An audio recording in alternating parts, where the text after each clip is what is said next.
గోదావరి వరద ఉధృతితో అంబేద్కర్ కోనసీమ జిల్లాలో లంక గ్రామాలు నీట మునిగాయి. లంక గ్రామాల్లోకి భారీగా వరద నీరు వచ్చి చేరుతోంది. దీంతో లంకవాసులు టెన్షన్ పడుతున్నారు. తప్పనిసరి పరిస్థితుల్లో పడవలను ఆశ్రయిస్తున్నారు.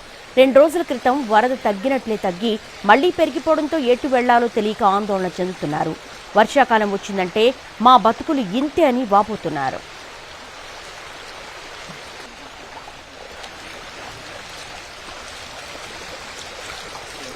కోనసీమ జిల్లాలోని లంక గ్రామాల్లో వరద ఉధృతి, స్థానికుల ఆందోళనకు సంబంధించి మరింత సమాచారం మా ప్రతినిధి సాయి సుధీర్ అందిస్తారు. వరద ఉధృతితో కోనసీమ జిల్లాలో లంక గ్రామాలన్నీ పూర్తిగా నీట మునిగాయి. ఇప్పటికే ధవళేశ్వరం దగ్గర 2వ ప్రమాద హెచ్చరిక కొనసాగుతుంది. ప్రస్తుతం కోనసీమ జిల్లా వ్యాప్తంగా 12 మండలాల్లో దాదాపు 75 లంక గ్రామాల్లో ఈ వరద ఎఫెక్ట్ అనేది ఉన్నది. వేల ఎకరాల్లో పంట అనేది పూర్తిగా నీట మునిగిన సిచ్యువేషన్. ఈ కోనసీమ జిల్లా వ్యాప్తంగా ఎక్కువగా రాజోలు, అదేవిధంగా పీగన్నవరం, ముమ్మిడివరం ఈ 3 నియోజకవర్గాలలో వరద ప్రభావం ఎక్కువగా ఉంటుంది. దానికి తగ్గట్లుగానే ప్రస్తుతానికి లంక గ్రామాల ప్రజలు పడవలపైనే ప్రయాణం చేస్తున్నారు. పొలాలకు కూడా పడవలపైనే వెళ్లి వస్తున్న సిచ్యువేషన్. ముమ్మిడివరం నియోజకవర్గంలోని అన్నంపల్లి ప్రాజెక్టుకి భారీగా వరద నీరు వస్తున్న సిచ్యువేషన్. ఈ వరద ఫ్లోటింగ్ అనేది భద్రాచలం దగ్గర 3వ ప్రమాద హెచ్చరిక కొనసాగుతూ ఉండడం, అదేవిధంగా భద్రాచలానికి సంబంధించి వరద ఫ్లోటింగ్ అనేది ప్రస్తుతానికి అక్కడ కొద్దిగా స్వల్పంగా తగ్గడంతో ఇటు లంక గ్రామాల వైపు ఎక్కువగా వరద ఫ్లోటింగ్ అనేది ఎక్కువగా వస్తుంది. కోనసీమ జిల్లా వ్యాప్తంగా చూసుకున్నట్లయితే వశిష్ట, వైనతేయ, అదేవిధంగా వృద్ధగౌతమి ఈ 3 పాయల ద్వారా మొత్తం జిల్లాలోని దాదాపు 4 నియోజకవర్గాలలో ఈ వరద ఎఫెక్ట్ కనిపిస్తుంది. దానికి తగ్గట్లుగానే లంక గ్రామాల ప్రజలకు బాహ్య ప్రపంచంతో సంబంధాలు తెగిపోయిన సిచ్యువేషన్. ఇప్పటికే రోడ్లపైకి పూర్తిగా వరద నీరు చేరుకున్న సిచ్యువేషన్. ప్రస్తుతం కొంతమంది రైతులు కావచ్చు, అదేవిధంగా లంక గ్రామాల ప్రజలు ఉన్నారు. ఏంటి ఎప్పుడు ఇలాగే ఉంటుందా వరదలు వచ్చినప్పుడు? ఎప్పుడు ఇలా ఉంటుంది సార్, ఎప్పుడు కూడా ప్రతి ఏటా కూడా ఇదే ప్రధానంగా వస్తుంది. ఈ గోదావరి వచ్చేటప్పుడు మాత్రం మేము చాలా బాటలు పడవలసి ఉంటుంది. మొత్తం గ్రామ పరంగా అయితే మొత్తం ఈ ఏరియాలో మొత్తం 5 గ్రామాలు ఉన్నాయండి. 5 గ్రామాలు కూడా మునిగిపోయి ఉన్నాయి. వందలాది ఎకరం పోయిందండి. మొత్తం ఇంచుమించు చాలా పాలు నష్టం అన్ని కూడా నష్టం అయింది. పశు నష్టం కూడా అయినాయి. పశువులు కూడా మేమే ఇప్పుడు జాగ్రత్తగా ఒకదాని తోలుకొస్తున్నామండి. కొంతమంది వచ్చేసాం, కొంతమంది ఉన్నారు.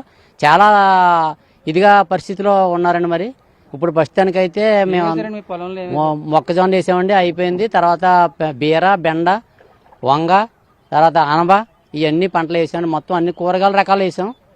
అన్నీ కూడా నష్టం అయిపోయిందండి. మొత్తం మునిగిపోయింది. ఈ రిక్రూట్మెంట్ ఈ గోదావరి తీసిన తర్వాత అయినా సరే రిక్రూట్మెంట్ అవుతేనే ఈ గ్రామాలు ఉంటాయండి. మొత్తం 5 గ్రామాలు కూడా దాని మీద ఆధారపడి ఉన్నాయి.